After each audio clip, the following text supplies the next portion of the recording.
Okay, so welcome to the next video in my series on World Chess Championship chess blunders. A bit of a change of pace today. Rather than looking at a particular championship, I think I'm about to do the Lasker Schlechter one. I do have the games, information for all the games, so I thought I'd just do an analysis of what conclusions we can make about World Chess Championship accuracy of the games and the players.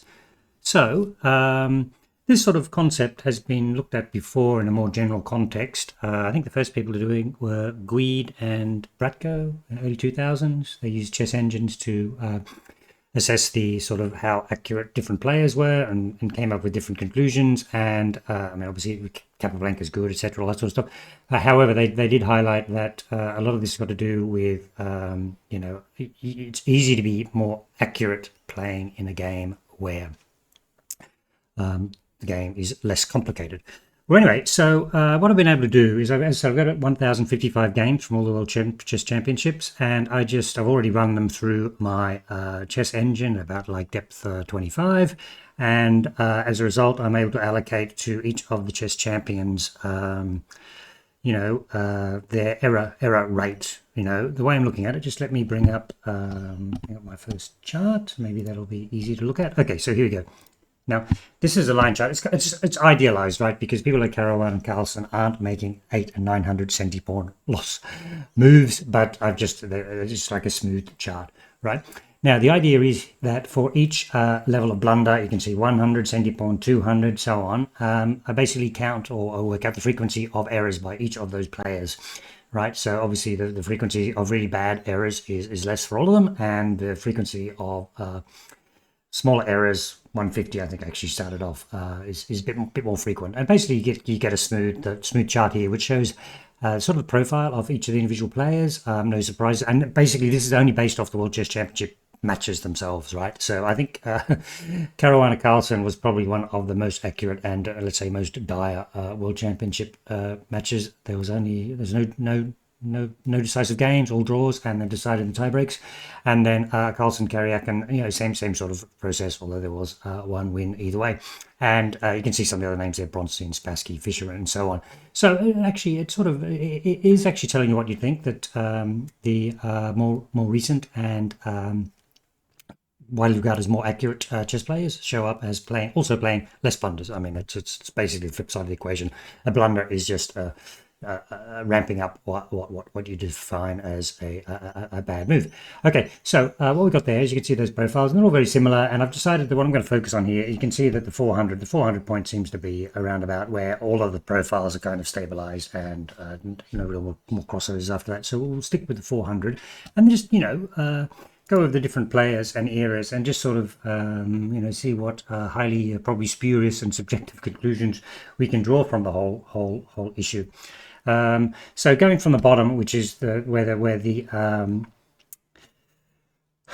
it started historically, Zukertort, Steinitz, Chicken, and so on, you can see in the early era, all these players up to Janowski, the error rate was very high. Now, Lasker's kind of a standout as being a bit more solid and a bit less errors, and therefore, after beating Steinitz, he obviously dominated for the next 20 or so years. So that kind of is a one reflection of why he was maybe a better player than all the other ones. I mean, you can see the third one there, Shigerin. He played some really shocking blunders. I mean, overall, was obviously a great player, but he was quite blunder prone. And we haven't got the Janowski games yet, but he tended to play quite a few errors too. And then after that, it's this bit of a shift with Schlechter. I mean, 1910 was once again, Schlechter's regarded as being a very solid player, and that World Chess Championship against Lasker was very tightly fought, and there weren't really any shockers in it, to be honest, right? And that reflects in the fact that Schlecter's actually getting a very, very high rating. And then, of course, Capablanca, regarded as one of the most accurate players ever, and he's of the World Championship. You think of the World Champions, go to Steinitz and Lasker, and then Capablanca is a level better than him. Now, of course, after that, Alekhine beat him in was it 27, and then couldn't get a rematch. And it's quite funny when you look at the players which Alekhine then sort of chose in inverted commas. Bogolu, Popov and Irv. Well, maybe you can see from the error rate why he chose those players. So it kind of is a standout. Like those players made a lot of blunders. And then now we move into the after World War II, Smyslov, Reshevsky, Keres, Botvinnik, Irv. Reshevsky quite error prone, but otherwise players are quite a bit more accurate after World War II.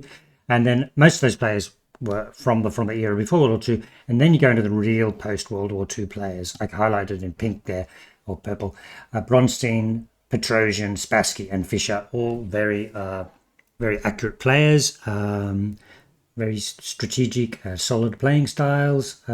So they're sort of another step down. Now I've highlighted in red. We'll sort of cover them now. 3 players: Tal and Topalov particularly, but also Short. Very dynamic attacking players. Short probably had the misfortune. He's only played the one World Chess Championship against Kasparov, and that had a lot of Sicilians and Roy Lopez's and so on. So probably the positions were much more complicated, and so therefore Short's error rate was quite a bit higher. The other people I'm going to group, these blues from Korchnoi all the way through to Kramnik, basically, that was dominated by basically that's the Kasparov era. And once again, I think a lot of dynamic play. So you wouldn't accuse any of those players of not being, particularly Karpov, not being particularly accurate players, but in those complicated positions, blunders can happen. And then you move into the post Kasparov, Kramnik, and Anand sort of era. As I've highlighted before, Carlsen, Karyak, and Caruana, very highly accurate World Chess Championship games, and very low error rates. Maybe the games were not as complicated as in other eras.